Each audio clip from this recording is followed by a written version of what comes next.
बिस्मिल्लाहिर्रहमानिर्रहीम। अस्सलाम वालेकुम फ्रेंड्स, आप देख रहे हैं हमारा YouTube channel CSC guide official और मैं हूं मोहम्मद इरफान। सवालों के जवाबों की वीडियो नेक्स्ट वीडियो में मैं आपको बताऊंगा।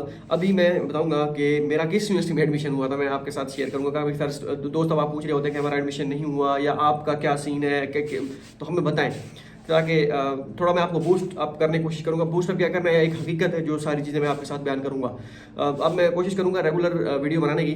नेक्स्ट इसके बाद सवालों के जवाबों की वीडियो आएगी, तो रोज़ाना की बुनियाद पे सवालों के जवाबों की वीडियो तो लाजमी ही आए। तो एक आध और वीडियो भी इंशाल्लाह मैं ट्राई करूंगा बनाने, क्योंकि यहाँ पे स्टूडियो में मेरे भाई बैठे होते हैं साथ, तो रश होता है। कोई एक मैं वीडियो बनाता हूँ तो वो एक बोल रहा होता है, दूसरा बोल रहा होता है, चुप कराना बड़ा मुश्किल होता है, तो इस वजह से वीडियो रह जाती है। तो ये सीन होता है। अच्छा, मैं आपको बताऊंगा कि मेरा किस यूनिवर्सिटी में एडमिशन हुआ था। पहले मैं आपको थोड़ा सा पीछे भी ले जाता हूँ। 2020 में मेरा एडमिशन हुआ था, सितंबर 2020 में। 2019 में भी आपको मैं ले जाता हूँ, 18 में भी।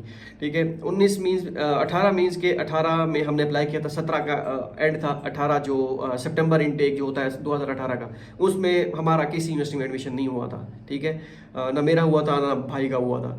तो क्योंकि हम नए नए थे, हमें चीज़ों का पता भी नहीं था, गलतियां भी हमने की थी काफ़ी सारी। एक से पूछ, दूसरे से पूछ, तो इस तरह पूछ पूछ के ही काम होता है। ठीक है, एक फेसबुक ग्रुप, दूसरा फेसबुक ग्रुप, तो इस तरह की सारी चीज़ें थी। फिर हमने 2019 आया, 2019 सितंबर, तो उसमें मेरा जो है फिर एक यूनिवर्सिटी में एडमिशन हुआ था। ग्वांगचो यूनिवर्सिटी है, उसमें एडमिशन हुआ था, यूनिवर्सिटी स्कॉलरशिप पे 2000 उसका स्कॉलरशिप था। और 900 मेरे ख्याल में उनका डॉर्मेट्री का रेंट वो उसी में से काटते थे, और काटना था उन्होंने, और बाकी 1100 था वो आपको आपका स्टाइपेंड बचता था। मतलब वो 2000 में से डॉर्मेट्री खुद कट कर लेते थे, बाकी जितना बचता था वो आपको दे देते। अब मैं थोड़ा सा भूल रहा हूँ, 900 वो कट करते थे या 1100, अब मैं इसमें थोड़ा सा कंफ्यूज हूँ, तो ये चीज़ें ऊपर नीचे हो सकती हैं। ठीक है, ऐसे समझे 1100 देते थे, 900 वो डॉर्मेट्री का काट लेते। 1100 मेरे ख्याल में बहुत ज़्यादा हो जाएगा अगर वो काटेंगे, तो मुझे ऐसा लगता है। तो उसमें फिर मेरे वीज़े का मसला बन गया था, मैं नहीं जा सका था। वीज़े का क्या मसला, वो एक लंबी स्टोरी है, मैं ऑलरेडी बता चुका हूँ। चलो इस पर भी मैं नेक्स्ट वीडियो में बताने की कोशिश करूँगा, ताकि जो नए यूज़र हैं उनको पता होना चाहिए कि क्या चीज़ें होती हैं। ठीक है, तो 2020 हो गया, एक उसमें स्कॉलरशिप लगी यूनिवर्सिटी में मेरी, उसमें यूनिवर्सिटी स्कॉलरशिप थी, भाई की जो सीएससी स्कॉलरशिप लगी, वो फिर चला गया चाइना। ठीक है, अब आ गया 2020 में घर वाले साहब कह रहे थे कि भाई छोड़ दो यार, छोड़ो, जो फ़ायदा नहीं है, क्या कहते हैं, जॉब कर लो, कोई इशू नहीं है। उस वक्त हालात भी थोड़े से इस तरह के साजगार नहीं थे। ठीक है, क्योंकि डाउनफॉल चल रहा था उस वक्त। तो मैंने कहा एक चांस और दे दें, मैं एक चांस एक और लेता हूँ, उसके बाद फिर देखी जाएगी, जो आप कहेंगे वही। मलिक साहब ने कहा चले ठीक है। तो भाई वैसे चाइना पहुंच चुका था। ये नहीं कि मेरे भाई ने कोई वहाँ पे जाके कोई सोर्स लड़ाया था या ये इस तरह का कोई सीन नहीं था। वो दालियान में था, मैं चंचो में, मतलब जीजियो में। बहुत क्या कहते हैं डिफरेंस है।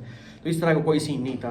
होता होगा या मुझे नहीं पता, क्या कहते हैं, अब अगर आपको कोई जानने वाला है वो स्कॉलरशिप आपको दिलवा देता है या इस तरह कुछ, जो भी शायद होता हो, लेकिन इस तरह मैंने तो, मेरा नहीं हुआ कम अज़ कम। ठीक है, तो अगर आप ये सोच रहे हैं। अच्छा, 2020 आया। 2020 में मैंने जिसे कहते हैं टिका के, मैंने कहा सही वाला 12 2 2 3 3 4 4 बजे तक भी मैं मेल्स करता रहता था। एक यूनिवर्सिटी दूसरी, कोई यूनिवर्सिटी नहीं छोड़ी मैंने, सब यूनिवर्सिटीज़ को मेल किया। खैर आखिर में मेरा एडमिशन हुआ 6 यूनिवर्सिटी में गालिबन। ठीक है, मैं आपको गिन के बताता हूँ ताकि मैं भूल ना जाऊँ। पहला जो है मेरा जिस यूनिवर्सिटी में एडमिशन हुआ था वो थी शियानजियोतोंग XJTU। ठीक है, उसमें मुझे टाइप बी स्कॉलरशिप मिली थी। उनकी यूनिवर्सिटी स्कॉलरशिप थी 2500 RMB, 2500 RMB था। लेकिन उनका ये था कि 6000 या 5000 RMB था कि आपने डॉर्मेट्री 6 महीने का एडवांस में रेंट आपने वहाँ पे जब जाना है वो देना है। उसके बाद आपकी जो है आपको मतलब वो प्रोसेस का हिस्सा था, रजिस्ट्रेशन का हिस्सा था। 6000 RMB आपको लाजमी वो कराना था, उसके बाद आपकी रजिस्ट्रेशन वगैरह होती थी। पहला उसमें तो मेरा चांस, मैंने कहा चलो इसको एंड पे यूटिलाइज करेंगे, बाकी वेट करते हैं। दूसरा मेरा हुआ फिर उसमें क्या कहते हैं, सेंट्रल साउथ यूनिवर्सिटी में। ठीक है, सेंट्रल साउथ यूनिवर्सिटी में मैंने अप्लाई किया था। यूनिवर्सिटी स्कॉलरशिप 2500 RMB उसकी थी, यूनिवर्सिटी स्कॉलरशिप फुली फंडेड थी, उसमें सारा कुछ था। तो अब मुझे क्योंकि 15 जून लास्ट डेट थी, 14 जून को मुझे एक्सेप्टेंस मिला, मैंने फिर अप्लाई किया, फी पे की, और मेरा उस यूनिवर्सिटी में एडमिशन हो गया था, सेंट्रल साउथ यूनिवर्सिटी में। इसके बाद एक और यूनिवर्सिटी थी जिसमें मेरे, ये फुली फंडेड स्कॉलरशिप थी, USTB, university of science and technology Beijing. उसमें मेरी चांसलर स्कॉलरशिप मुझे मिली थी, वो 3000 CSE के इक्वल थी। ठीक है, अब मेरे पास 3 ऑप्शन आ गए थे। अब फिर मजीद एक और यूनिवर्सिटी भी थी, होहाई यूनिवर्सिटी, उसकी भी फुली फंडेड स्कॉलरशिप थी 1700 RMB। तो वो फिर मैं बताता हूँ एंड पे मैंने क्या किया उन स्कॉलरशिप्स के साथ, मतलब क्या क्यों नहीं गया या जो भी थी वजह। तो 4 यूनिवर्सिटीज़ हो गई, होहाई यूनिवर्सिटी भी हो गई, इसमें पूरी 1700 RMB हो गया, मैंने आपको बताया, डॉर्मेटरी सारा कुछ फ्री, सब कुछ फ्री, एक्सेप्टेंस भी मेरे पास था। इन चारों यूनिवर्सिटीज़ के मेरे पास एक्सेप्टेंस थे बाय द वे, जिन में मैंने आपको बताया है अभी। इसके बाद एक और यूनिवर्सिटी थी, नानजिंग फॉरेस्ट्री यूनिवर्सिटी, NJFU, इसमें मेरे पास एक्सेप्टेंस भी था। इसमें मैंने अप्लाई किया, उन्होंने कहा कि हम आपको सेकंड क्लास स्कॉलरशिप देंगे, उसमें वो नहीं होगा, क्या कहते हैं, स्टाइपेंड नहीं होगा। मैंने कहा मुझे नहीं चाहिए स्टाइपेंड। फिर प्रोफेसर ने कहा कि चले आपको हम स्टाइपेंड भी देंगे टाइप ए। प्रोफेसर ने कहा आप यहाँ पे आकर मेहनत करेंगे, नेक्स्ट ईयर आपको स्टाइपेंड मिल सकता है। मैंने कहा मेरे पास इतने पैसे नहीं है कि मैं वहाँ पे सर्वाइव कर सकूँ। उसने कहा चले, उसने फिर बात की, प्रोफेसर को हेड था या जो भी था, फिर उसने बात की, उसने कहा चले हम आपको ए टाइप स्कॉलरशिप दे देते हैं, मतलब स्टाइपेंड भी होगा। उसमें मेरे को 1700 या 2000 था, इतना था। मैंने कहा नहीं मुझे नहीं चाहिए, मैं नहीं आ सकता, इसलिए सर्वाइव नहीं कर सकता। अच्छा ये हो गया। इसके अलावा एक और यूनिवर्सिटी थी, अगर मैं भूल नहीं रहा तो शेंगडोंग यूनिवर्सिटी थी, उसमें मुझे प्रोविंशियल स्कॉलरशिप मिली थी, प्रोविंशियल उसमें ट्यूशन फी एग्जाम थी। और इसके अलावा और कौन सी यूनिवर्सिटी थी, मैं शायद एक आध यूनिवर्सिटी भूल भी रहा हूँ, मतलब ये 5-6 यूनिवर्सिटीज़ थी। और इसके अलावा हाँ शेंजन यूनिवर्सिटी भी थी। शेंजन यूनिवर्सिटी से मुझे प्रोफेसर ने कहा था कि भाई आप यहाँ पे आए, आपको ट्यूशन फी इसमें स्टाइपेंड नहीं है, लेकिन मैं आपको दूंगा जो आपको 500,000 RMB। अगर आप PhD के होते तो मैं आपको जो है एक्स्ट्रा 20,000 सालाना भी दे सकता था, साल का। तो वो आपको मैं अपनी तरफ से देता वो सारा कुछ। तो मैंने कहा PhD का तो मैं नहीं हूँ। तो उन्होंने कहा चलें फिर PhD में जब आइएगा फिर ट्राई करिएगा। मैंने कहा चले ठीक है। तो ये सारी चीज़ें थी। तो मुख्तलिफ ये हवाई यूनिवर्सिटी स्कॉलरशिप थी। अब ZDU में थी मेरी CSE स्कॉलरशिप, ठीक है। शियानजोतोंग में मेरी university scholarship, central south university में मेरी यूनिवर्सिटी स्कॉलरशिप, USTB में मेरी चांसलर स्कॉलरशिप, उसके बाद हवाई यूनिवर्सिटी हो गया यूनिवर्सिटी स्कॉलरशिप, और इसके बाद नानजिंग फॉरेस्ट्री यूनिवर्सिटी में यूनिवर्सिटी स्कॉलरशिप, तो वो मैंने मतलब कि वो कर दिया था। उसके बाद एक आध और शेंगडोंग यूनिवर्सिटी में थी, एक आध और यूनिवर्सिटी भी शायद मैं भूल नहीं रहा तो, या इतनी 6 ही यूनिवर्सिटी थी, ठीक है। मैंने अपने वो उसमें फोल्डर बनाए हुए हैं, वो अभी तक भी मेरे गूगल क्रोम में वो बुक मार्क बार में वो शो भी हो रहे होते हैं जब मैं वीडियो रिकॉर्ड कर रहा होता हूँ। इसके अलावा मैंने उसमें भी अप्लाई किया था, क्या कहते हैं वो थाईलैंड की यूनिवर्सिटी में, उसमें नेशनल AIT मेरे ख्याल में उनकी वो यूनिवर्सिटी है, उसमें उन्होंने कहा कि स्टाइपेंड आपका नहीं होगा। मैंने कहा नहीं भाई ये नहीं चाहिए। तो ये सारी यूनिवर्सिटी थी। ZDU को मैंने इसलिए चूज़ किया था क्योंकि इसमें CSE स्कॉलरशिप थी, ठीक है। और उसके बाद USTB में मेरा सॉफ्ट क्या कहते हैं चांसलर स्कॉलरशिप थी, उसको मैंने उनको कह दिया कि मैं नहीं आ सकता। शियानजोतोंग वालों को भी मैंने कहा कि भाई मैं नहीं आ सकता, ये सीट किसी और को। उन्होंने कहा, उन्होंने क्योंकि पूछा था यूनिवर्सिटी ने कि अगर आप नहीं आना चाहते तो हमें भी बता दें ताकि ये सीट जाया ना हो जाए, तो मैंने उनको बता दिया था। हवाई यूनिवर्सिटी को भी मैंने ऐसे ही बता दिया, तो उन्होंने मेल की थी बाकायदा, उन्होंने ग्रुप में ऐड किया। फिर मैंने उनको मेल की कि भाई सॉरी मैं नहीं आ सकता, ये किसी और को सीट देते, मेरा और यूनिवर्सिटी में एडमिशन हो रहा है। ठीक है। वो जहाँ पे स्टेटस था having pass the initial review, final result unreleased था, वो उन्होंने डायरेक्ट फॉरवर्ड मेरा चेंज कर दिया, having not pass the initial review. उसके बाद शियानजोतोंग को भी मैंने मेल कर दी, उनको NJFU को मैंने पहले कह दिया था, वो शेंगडोंग नॉर्मल यूनिवर्सिटी को, मैं शेंगडोंग यूनिवर्सिटी थी उनको मैंने कहा भाई कि मैं नहीं आना चाहता। हाँ एक और यूनिवर्सिटी भी चाइना थी, गोरियस यूनिवर्सिटी भी, उसमें उनका भी था कि हम आपको, मैंने कहा मैं नहीं आना चाहता भाई, मैं नहीं आना चाहता। तो उन्होंने कहा वो फुल्ली वैलिड थी, वो प्रोविंशियल स्कॉलरशिप थी उनकी कोई। तो ये सीन था, ये 6 यूनिवर्सिटी थी जिनमें मेरा एडमिशन हुआ था। फिर मैंने ZDU को सिलेक्ट किया। तो उस वक्त मुझे लगा कि इन सब में प्रोफेसर भी सारे अच्छे थे। हवाई यूनिवर्सिटी का प्रोफेसर बहुत अच्छा था। उसने कहा था जब आप आओगे वहाँ पे मैं आपको गाड़ी पे लेके जाऊँगा यूनिवर्सिटी, और वापस भी सारा कुछ मैं करूँगा, कोई मसला नहीं है। मैंने कहा ठीक है। तो उसको मैंने कह दिया था कि फिर मैं नहीं आ सकता। तो ये सीन था भाई, इस तरह होता है। तो क्या करें भाई, ये सारी चीज़ें बहुत चलती रहती हैं। अब आप सोच रहे होंगे कि भाई हमारा एक यूनिवर्सिटी में भी नहीं होता, आपका 6 यूनिवर्सिटी में हो गया ये वो। तो भाई ये सारी चीज़ें किस्मत पे होती हैं, डिपेंड करता है आप मेहनत कितनी करते हैं। अगर आपकी किस्मत में हुआ और अच्छा लिखा हुआ कि जाना ही बेहतर हुआ, तो आपकी किस्मत में ज़रूर आपको कामयाबी मिलेगी। लेकिन ये है कि अब जो चीज़ करनी है, मतलब मैं जिसे कहते हैं ना पागल था ये जाने के लिए, चाइना के लिए, कि मीन्स कि मुझे कुछ समझ नहीं आ रहा था कि मैंने क्या, बस यही खुमार था कि चाइना जाना है बस, और कुछ नहीं करना। क्योंकि मैं फील्ड में मुझे मज़ा नहीं आ रहा था कि यहाँ पे कंस्ट्रक्शन कंपनी में। मैंने कहा पाकिस्तान में तो मुश्किल है, जो हालात यहाँ पे थे, जो भी था वटेवर। तो मैंने कहा नहीं यहाँ पे मुश्किल है, चाइना ही जाना है, क्योंकि हमें फ़िलहाल चाइना ही सांभू जिसे कहते हैं ना, ठीक है। तो वो सीन था। मैंने कहा आगे फिर बाद में मूव करेंगे। मतलब कि कुछ भी मैं और कुछ भी मेरे माइंड में नहीं था। हर दुआ में यही कि मैंने चाइना जाना, या अल्लाह मेरी स्कॉलरशिप लग जाए।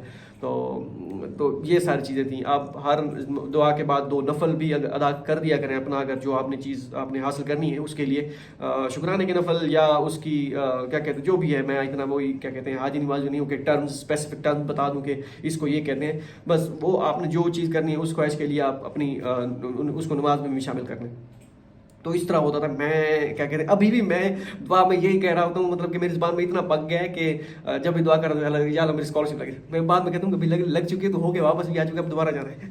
तो ये सारी चीज़ें भी होती रहती हैं। तो यही वजह है, अगर आपकी किस्मत में हुआ, काफ़ी सारे स्टूडेंट कहते होते हैं हम डिसहार्ट हो गए हैं, बस नहीं लगती स्कॉलरशिप, चाइना में ऐसा है, ये है, वो है, इस तरह स्कॉलरशिप नहीं मिलती, अगर आपका कोई जानने वाला है तो तभी स्कॉलरशिप मिलती है, ये वो।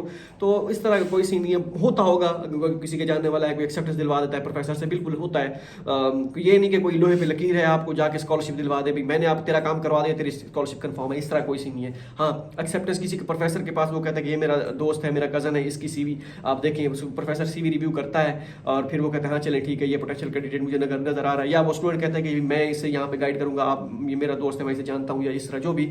तो ये वो फिर प्रोफेसर इस तरह एक्सेप्टेंस देते हैं और इस तरह आगे बात चलती है। बजाय इसके प्रोफेसर इतनी मेल्स रिव्यू करें, या उनके पास टाइम नहीं होता, ये भी होता है, प्रोफेसर बहुत बिजी होते हैं, तो उनके स्टूडेंट कह देते हैं कि ये जो है हमें स्टूडेंट ये सही लगा है, पोटेंशियल कैंडिडेट है, तो इसको कर वो ठीक है, एक्सेप्टेंस वो दे देते हैं। फिर डिपार्टमेंट में जाता है, स्कूल ऑफ इंटरनेशनल एजुकेशन में जाता है, वो सारी चीज़ें वो फाइनलाइज करने के बाद ही वो होता है। वो जो कहते हैं कि हम स्कॉलरशिप कंफर्म लगा के देते हैं, वो यूनिवर्सिटी स्कॉलरशिप होती होगी, वो उनके कोई एजेंसी कोई लिंक होते होंगे, वो लो रैंक यूनिवर्सिटीज होती होंगी, उसका कोई अलग सीन होगा। लेकिन जो टॉप रैंक यूनिवर्सिटीज होती हैं, अच्छी यूनिवर्सिटीज, उसमें आपको कोई भी इस तरह की कोई गारंटी नहीं दिलवा सकता कि हमने ये काम कर दिया, वो काम कर दिया, ठीक है। वो एक पूरा प्रोसेस होता है, वो कंप्लीट करना होता है, और वो करने के बाद ही आपकी स्कॉलरशिप लगती है।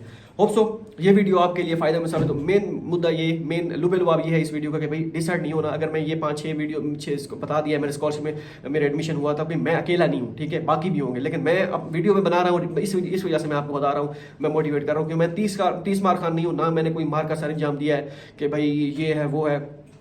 तो भाई बताने का मकसद ये कि आप भी इसी तरह कैरी हो, ठीक है। मुझे 3 साल लगे इस स्कॉलरशिप हासिल करने के लिए, और फिर हमने यूट्यूब वाला सिलसिला भी स्टार्ट किया था। काफ़ी सारे स्टूडेंट्स, मोस्टली स्टूडेंट्स ऐसे हुए हैं जिनको बिल्कुल पता ही नहीं था, ठीक है। उन्होंने वीडियोस देखी, उन्होंने मेहनत की, वीडियोस हमारी देखी, बाकी मेहनत उन्होंने खुद की। अगर वो वीडियो देख के मेहनत ना करते फिर उनको भी स्कॉलरशिप ना मिलती। वसीला हमें बनाया अल्लाह ताला ने, बाकी मेहनत उन्होंने खुद की।